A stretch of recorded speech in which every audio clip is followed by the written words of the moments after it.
Listo, entonces tenemos pues el grafo de los conocidos. Eh, y aquí, por ejemplo, tenemos el camino en grafos de colaboración. ¿Sí? En un grafo de colaboración, dos vértices A y B que representan autores que están conectados por un camino. Si hay una sucesión de autores comenzando por A y terminando en B, tal que los autores representados por los extremos de cada arista han escrito un artículo juntos. ¿Sí? Entonces, es parecido a lo anterior. Si han escrito un artículo juntos y va pasando de generación en generación, pues va construyendo ese camino, ¿no? Y lo mismo, por ejemplo, en otro contexto, ¿no? En el camino en el grafo de Hollywood. Dos vértices A y B están conectados y hay una cadena de actores conectando A y B, de modo que dos actores adyacentes en la cadena han actuado en la misma película. Entonces, todo trata como de construir caminos entre los vértices. Listo. Bueno, aquí aparece otro, otro concepto importante, ¿sí? Que tiene que ver con conexidad, ¿sí? Conexión en grafos no dirigidos. ¿Sí? ¿De qué trata la conexidad? ¿No? Conexidad significa que si usted tiene dos vértices en un grafo, ¿sí? Exista siempre un camino que los une. Si usted toma cualquier par de vértices, hay un camino que los une. ¿Sí? Exactamente dice aquí la definición. Dice así. Se dice que un grafo no dirigido es conexo si hay un camino entre cada par de vértices distintos del grafo. ¿Sí? Si usted puede construir ese camino. Listo. Entonces veamos un ejemplo de un grafo que sea conexo y uno que no sea conexo. ¿Sí? Por ejemplo, el grafo G1 es conexo. Listo. ¿Por qué? Porque usted puede tomar cualquier par de vértices, por ejemplo, uno por acá en el extremo y otro por acá en este extremo. ¿Sí? Usted dice, ¿hay un camino que los une? Sí, hay un camino, mírenlo. Hasta C, luego D y aquí. Un camino dentro del mismo grafo. ¿Sí? Y así con cualquier par de vértices. Y usted puede construir un camino. Mire que este grafo G2 no es conexo. ¿Listo? Porque si usted toma este vértice D y el B, no existe un camino que los una. Mire, porque usted puede ir hasta aquí, pero de aquí no hay ninguna arista que vaya a B, ni a C, ni a E. Entonces, este no es conexo. ¿Sí? ¿Sí? Y el grafo H, ¿sí? Tampoco es conexo. ¿Sí? Él tiene componentes conexas, sí. Listo. Por ejemplo, las que están encerradas aquí. ¿Sí? H es todo el grafo, con los vértices desde el A hasta el H. ¿Sí? Pero no es conexo, pero tiene partes conexas, que son las que están encerradas aquí. Tiene tres partes conexas, H1, H2 y H3. ¿Sí? Pero en su totalidad no es conexo. ¿Sí? Entonces, la conexidad es un requisito importante para ciertos teoremas que veremos más adelante. Listo. Eh, bueno, aquí aparece un teorema relacionado con esta definición. Listo. Dice, hay un camino simple entre cada par de vértices distintos de un grafo no dirigido conexo. ¿Sí? Entonces, dice aquí que hay un camino simple. ¿Qué significa que el camino sea simple? Significa que no se repiten aristas en el recorrido. ¿Sí? Por ejemplo, un camino simple, por ejemplo, entre este vértice y este, es así. Vengo aquí y sigo hasta acá. No se repitió arista. ¿Cuál puede ser un camino que no es simple? Sí, para distinguir esos dos conceptos. Un camino que no es simple es, por ejemplo, vengo aquí, subo aquí, bajo aquí, vengo, repito esta, repito otra vez y va. Sí, es un camino, sí, pero no es simple porque estoy repitiendo la arista. Listo, esa redundancia es de perder la simplicidad. Cientos de un grafo no dirigido con eso.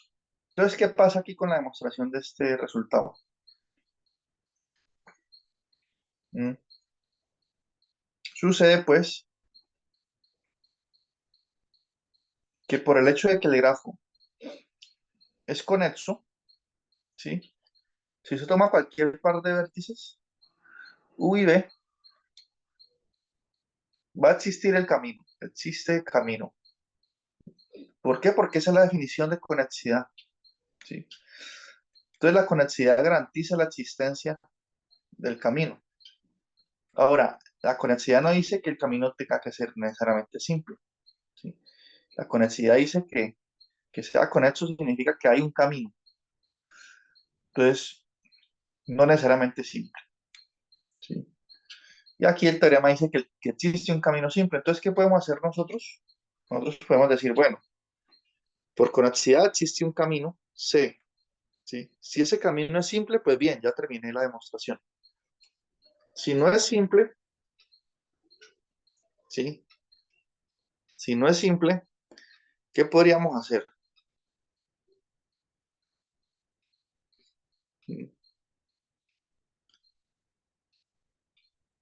¿Sí? Si no es simple, como dice aquí la demostración, ¿qué pasa si no es simple? ¿Sí? Prácticamente lo que está diciendo es, pues si no es simple, quitemos esas aristas redundantes, ¿sí? Donde usted está recorriendo más de una vez. Listo, quite eso y le queda simple. Bien. Solo que hay que escribirlo con cuidado, pero bueno, esta demostración, este teorema no es algo por el que tengamos que sea de gran importancia en la teoría, ¿no? ¿Sí? Entonces no vamos a hacer pues tanto énfasis en él. Pero esta forma de escribir aquí es que quitemos esa arista que está repetida y ya quedó simple. ¿Sí? Dice, un grafo no es conexo. Un grafo que no es conexo es la unión de dos o más subgrafos conexos, ¿sí? Que 2 a 2 no tienen ningún vértice en común. A estos subgrafos conexos disyuntos se les llaman componentes conexas, que es lo que estamos viendo aquí, ¿no? Entonces, H es el grafo completo, mire, este es un subgrafo. Mire que este aquí no tiene en común vértices con este, y este tampoco con este, y 2 a 2 no existen vértices comunes. Y además de eso, cada parte es conexa. Esas son pues sus componentes conexas. Listo.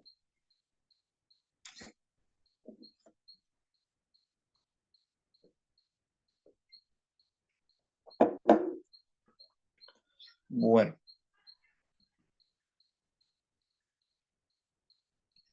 aquí viene otra definición, ¿sí?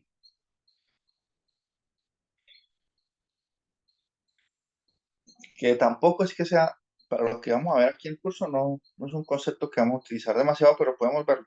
Dice conexión en grafos dirigidos. Entonces, dice, hay dos nociones de conexión, dependiendo si se considera o no la dirección de las aristas, ¿sí? Entonces dice, se dice que un grafo dirigido es fuertemente conexo si hay un camino de A a B y un camino de B a A para cualquiera de los vértices A y B del grafo. Listo. Como el grafo es dirigido, entonces fuertemente conexo si hay un camino de A a B y otro de B a A, ¿sí? Para cualquier par de vértices. ¿Sí? Por ejemplo, eh, este grafo será que es fuertemente conexo. Entonces tomemos, por ejemplo, el vértice A y el vértice C, ¿sí? ¿Hay un camino de A a C? Sí, en esa dirección, porque es un grafo dirigido, mírelo aquí. Y hay un camino de C hasta A en la dirección. Mire que sí, usted puede irse por aquí con esta dirección y llegó hasta A. ¿Sí? Y de la misma forma usted lo puede mostrar para cualquier par de vértices. Sí, usted puede tomar, por ejemplo, E y B. Sí, hay un camino de E a B, sí, camino dirigido. Y hay un camino de B a E dirigido, sí, hay dos de hecho. Pues me puedo ir por aquí o aquí directo. Entonces, mire que si yo tomo cualquier par de vértices, puedo hacer eso, ¿sí? Porque el grafo en sí, mire que él tiene una dirección ya dada, ¿no? Que va en el sentido de la velocidad del reloj. Por la forma en que está construido, siempre va a ser posible encontrar un camino de A a B, o de A a C, o de A a D, y de D a A. ¿Sí? Un camino dirigido entre el grafo. Listo. Por ejemplo, H es fuertemente conexo. H.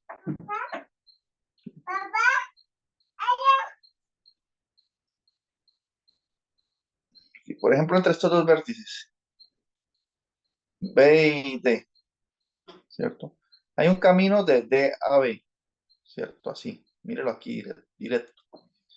Pero de B a D lo existe. Ah, bueno, de B a D también, que es este. Entonces este no sirve de contraejemplo. Sí, porque H no es fuertemente conexo. Así como lo podemos ver. A ver, mm,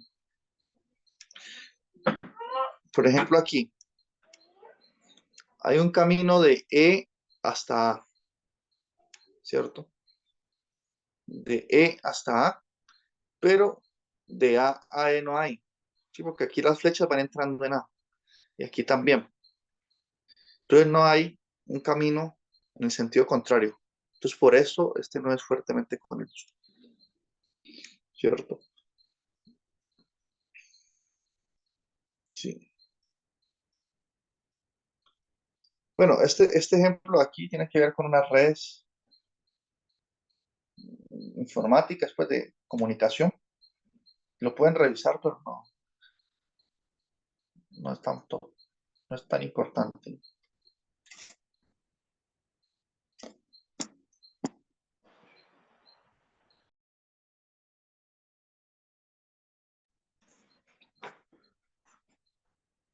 Bueno, entonces, ¿qué otro concepto aparecen por aquí? Sí. Bueno, ¿qué relación podría existir entre los caminos que hemos definido hace un momento y los isomorfismos? ¿Cierto? Sí. Entonces dice, hay muchas maneras en que los caminos y circuitos pueden ayudarnos a determinar si los grafos son o no isomorfos. Sí. Por ejemplo, la existencia de un circuito simple de una longitud concreta es un invariante útil que se puede emplear a la hora de demostrar que dos grafos no son isomorfos. Sí. Aquí habla de un concepto interesante. ¿Listo? Por ejemplo, habla aquí, por ejemplo, de un invariante útil. ¿Sí? ¿Cómo así que invariante? ¿En qué sentido? ¿No? Estamos hablando de grafos isomorfos. Entonces yo tengo el grafo G y el grafo H. ¿Sí? Entonces, ¿qué son invariantes bajo isomorfismos? ¿Sí? Por ejemplo, si este tiene B vértices, ¿sí? H también debe tener B vértices. ¿Sí? Si ellos son isomorfos. Supongamos que son isomorfos. Escribámoslo así. Entonces, el número de vértices es un invariante bajo isomorfismos. ¿Sí? ¿Qué otro invariante hay? El número de aristas. ¿Sí? Si este tiene E aristas, ese también debe tener E aristas. ¿Sí? Por la construcción misma, por la definición misma de isomorfismo, se debe preservar el número de aristas. ¿Sí? Pero cuando dijimos que dos grafos son isomorfos, dijimos, bueno, tienen una representación gráfica semejante. ¿Sí? Entonces, eso implica pues que van a tener la misma cantidad de aristas. ¿sí? Por el hecho de que las matrices adyacencias sean iguales, se preservan, pues, el número de aristas. Y aquí aparece otro invariante. Bueno, otro invariante útil es el grado de los vértices, ¿sí? Si, por ejemplo, este grafo de aquí tiene dos vértices de grado 3, entonces el grafo de acá también tiene que tener dos vértices de grado 3, ¿sí? El grado de los vértices es un invariante bajo isomorfismos, ¿sí? Si hay un vértice de grado 5 en H, en G, entonces en H tiene que haber un vértice de grado 5 también, ¿sí?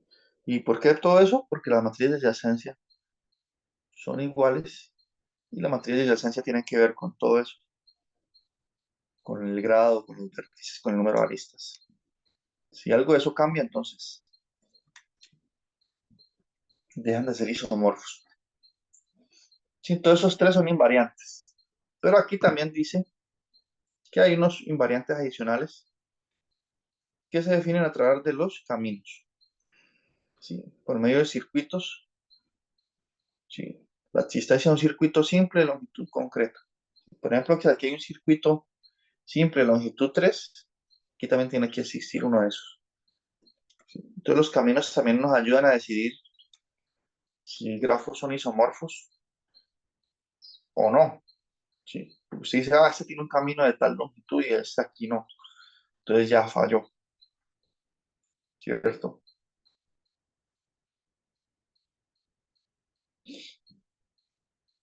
Entonces veamos un ejemplo en ese sentido.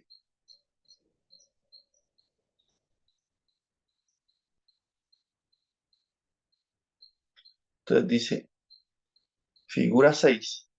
Determina si los grafos G y H de la figura 6 son o no isomorfos.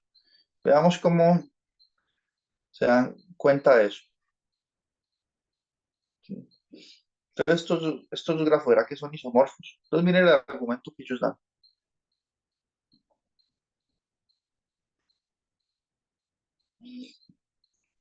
Dice, tanto G como H tienen 6 vértices y 8 aristas. O sea que cumplen esos primeros dos invariantes, cantidad de vértices y aristas. Dice, ambos tienen 4 vértices del grado 3 y 2 vértices de grado 2.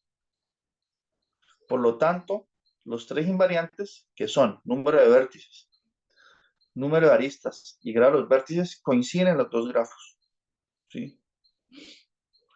Esos tres invariantes típicos coinciden. Entonces, no, todavía no podemos decir que no son isomorfos o que es.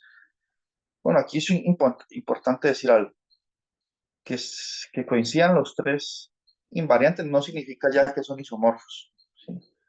Lo que significa es que se sospecha que son isomorfos, ¿sí? Pero no que son ya. La única forma para demostrar que son isomorfos es construir el isomorfismo, ¿sí? Y verificarlo pues con la matriz de adyacencia. Entonces, bueno, aquí se cumplen los tres invariantes, entonces usted no puede decir nada, ¿sí? Pero aquí viene una observación importante.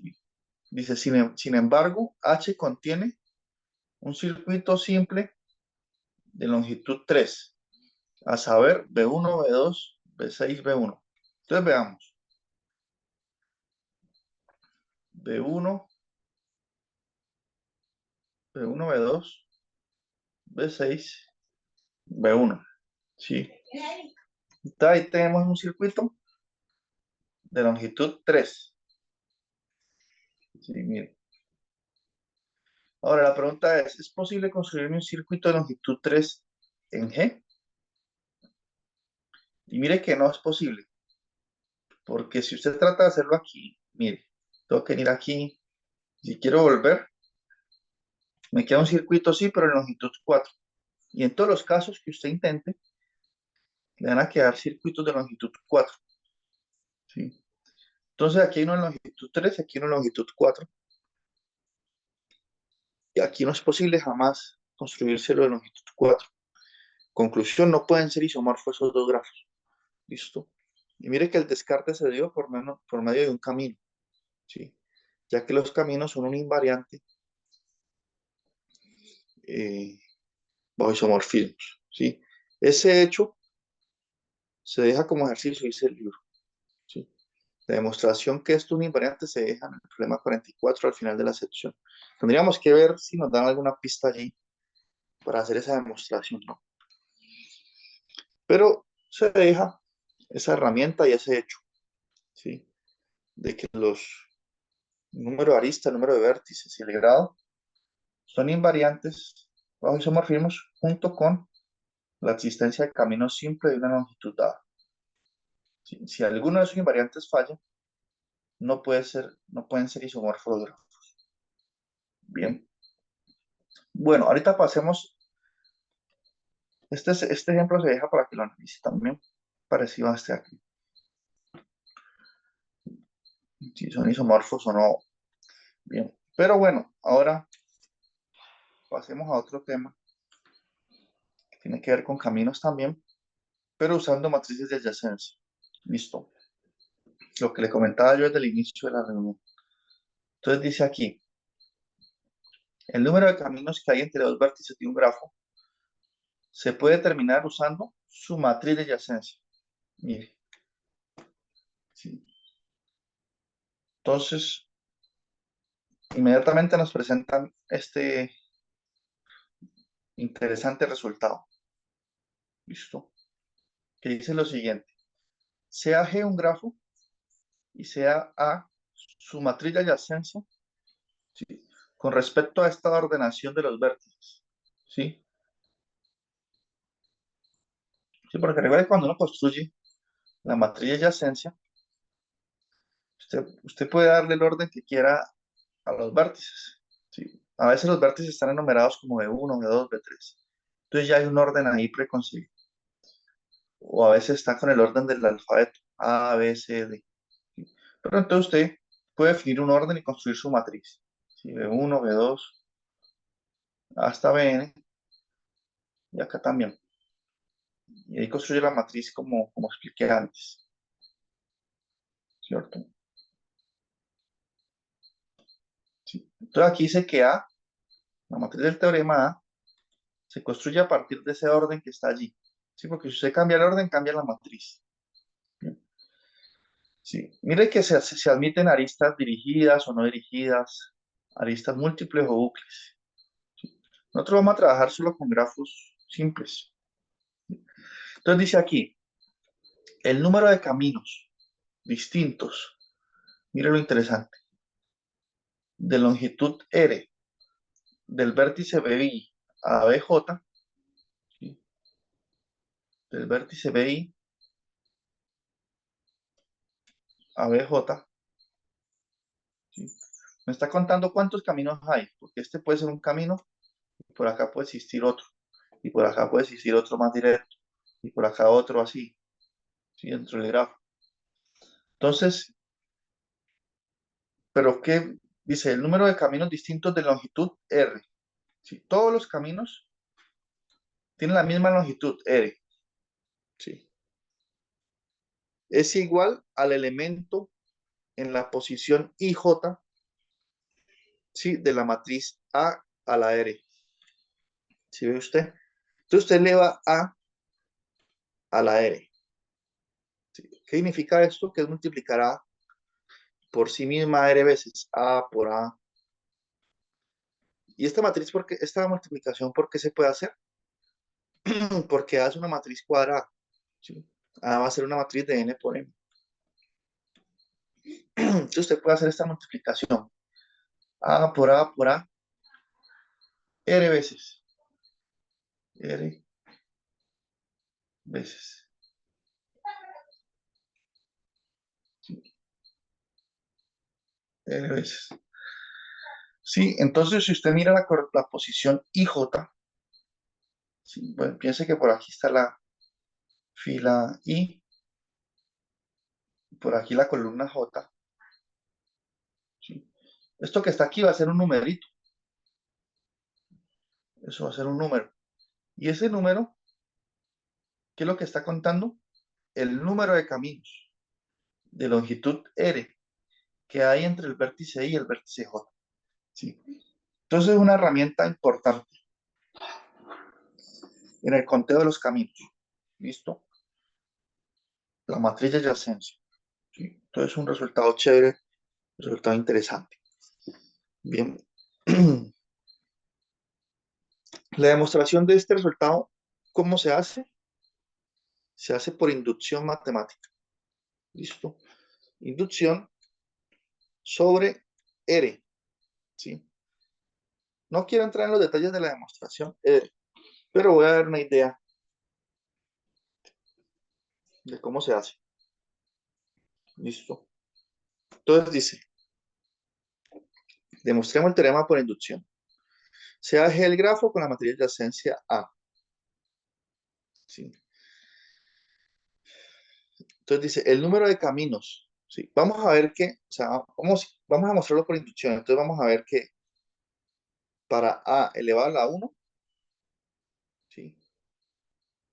La componente IJ de esa matriz A me está contando los caminos de longitud 1 entre el vértice I y el vértice J. Vamos a ver que eso es cierto para R igual 1. ¿Listo? ¿Y eso por qué es cierto para 1? ¿Sí? Porque por la forma en que se construyó la matriz A, ¿sí? A está construida de tal manera que si la matriz de adyacencia A a la 1, de que si el vértice I y el vértice J están conectados por una arista, ¿sí? El vértice I y el vértice J están conectados por una arista. Mire, una arista nomás es un camino de longitud 1, ¿sí? Entonces, si esto pasa, entonces la posición IJ, pues colocamos un 1, ¿cierto? Y entonces la matriz estaría contando el número de caminos entre esos dos vértices, que es 1, ¿sí? Si es el caso de un multigrafo que tenga dos aristas, nosotros sabemos que la matriz A pues, va a contar las dos aristas, entonces tendría 2, ¿sí? Entonces, para el caso R igual 1, el teorema se cumple porque me está contando los caminos de longitud 1 entre los dos vértices, ¿sí? Entonces se cumple por construcción de la matriz de adyacencia, por su definición, ¿sí? Entonces uno dice, bueno, para R igual 1, en el proceso de demostración por inducción, se cumple el resultado. ¿Qué sigue aquí? Sigue la hipótesis de inducción. ¿Qué dice la hipótesis de inducción? Suponga que para A a la R es cierto que A a la R es la matriz que en la posición IJ va a contarme los caminos de longitud R entre los vértices BI y BJ. Esa es la hipótesis de inducción, ¿sí? Que es esta frase que está aquí. Listo. Es esta frase.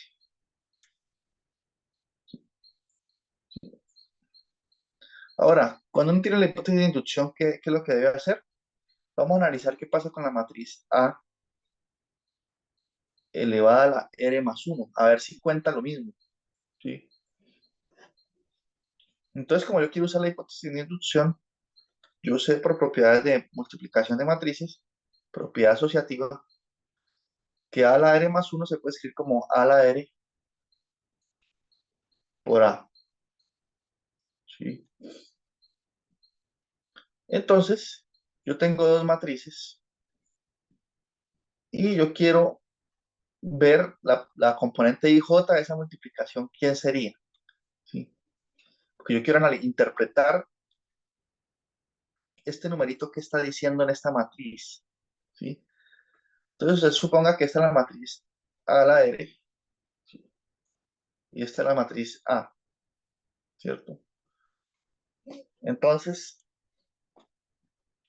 cuando usted quiere saber cuál es la posición IJ de esta multiplicación, ¿qué es lo que en qué tengo que fijarme?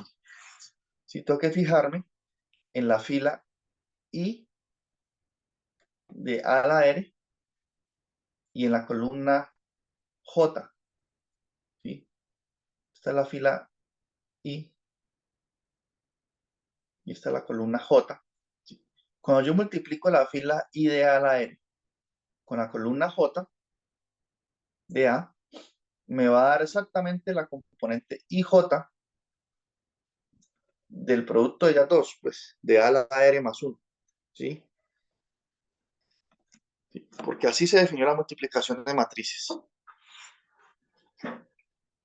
¿Sí? Si ustedes dicen, yo tengo la matriz A y la matriz B, yo quiero saber cuál es la componente 2 3 de esa matriz, de esa multiplicación.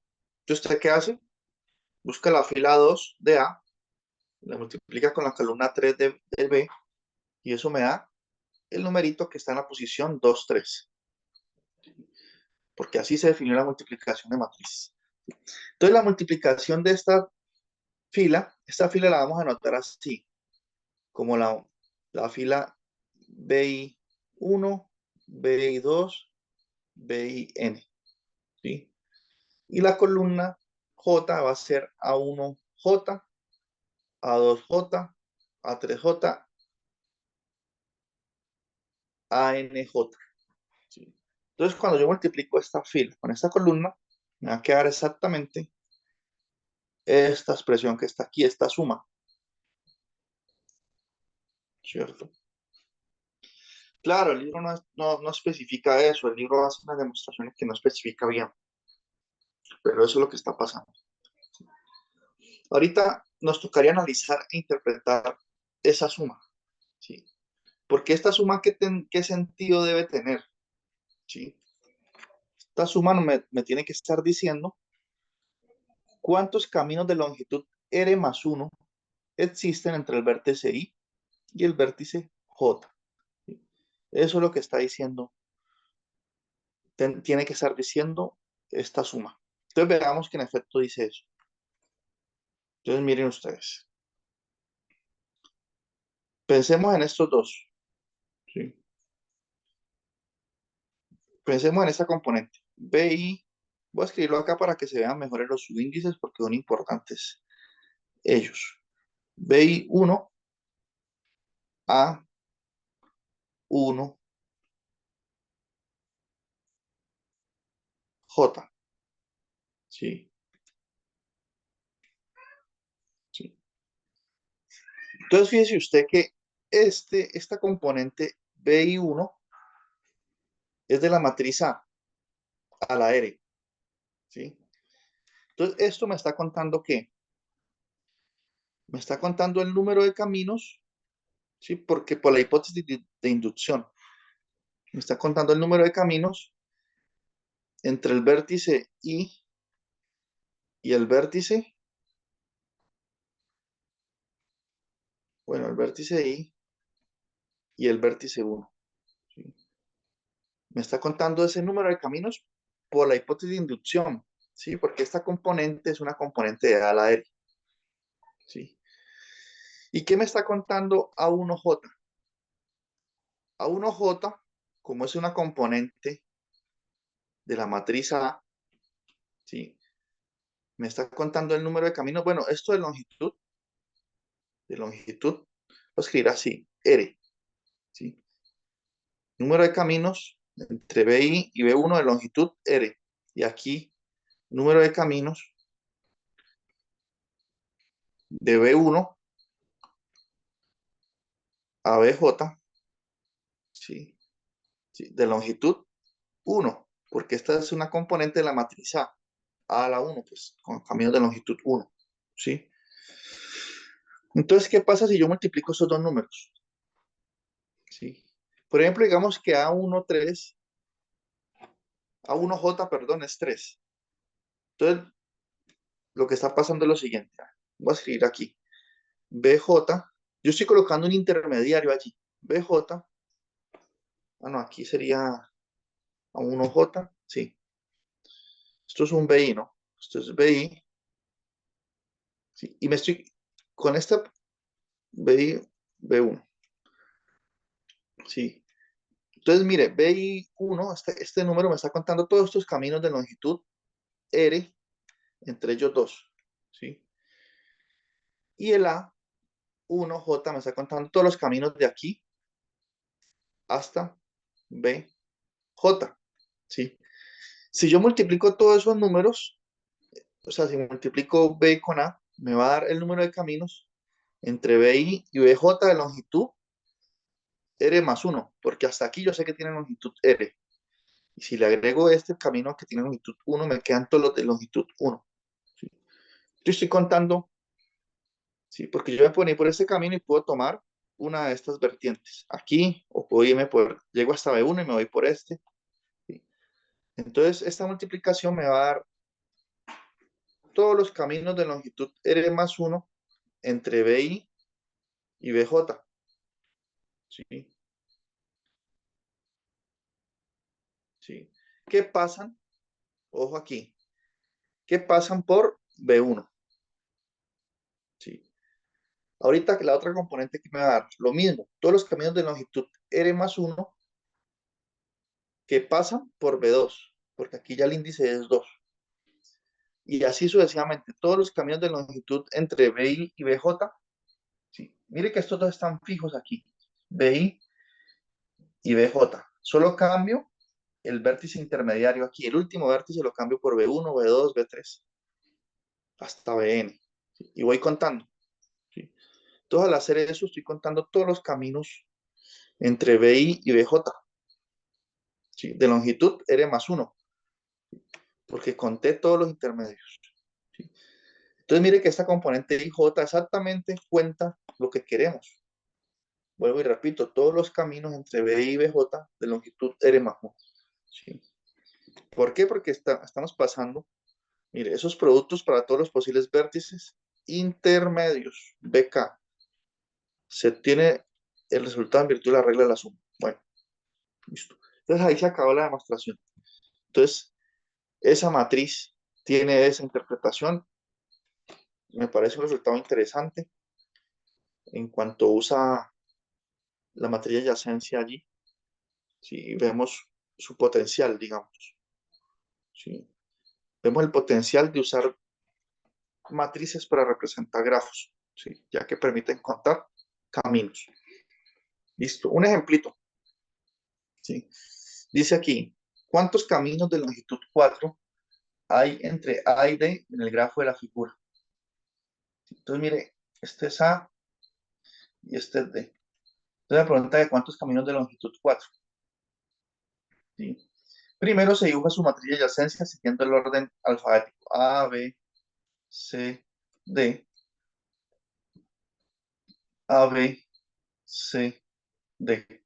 ¿Sí? Por ejemplo, aquí, ¿por qué está este uno? Porque hay una arista entre C, que es esta fila, y D. ¿Sí? Mírela aquí. Bueno, entonces ya construí la matriz de adyacencia. Como me preguntan por los caminos de longitud 4, entonces yo voy a elevar a la 4 esta matriz. ¿Sí? Podemos usar GeoGebra o Wolfram Alpha. ¿Sí? Entonces aquí está la matriz elevada a la 4. ¿Listo? Yo quiero averiguar cuántos caminos existen entre A y D. Entonces, ¿qué debo buscar aquí? La columna del D, la fila del A. Y miro la posición. Y me encuentro que hay un 8. ¿Sí?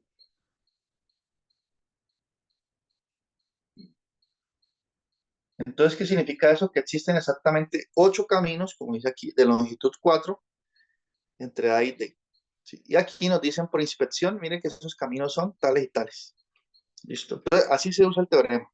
¿Listo? Los caminos pueden tener aristas repetidas. ¿Sí? Por ejemplo, un camino puede ser este: 1, 2, 3, 4. ¿Sí? Mire, ese es un camino de longitud 4 entre A y D, pero repetí esta arista 3 veces. ¿Sí? Pero ahí se están contando con repeticiones.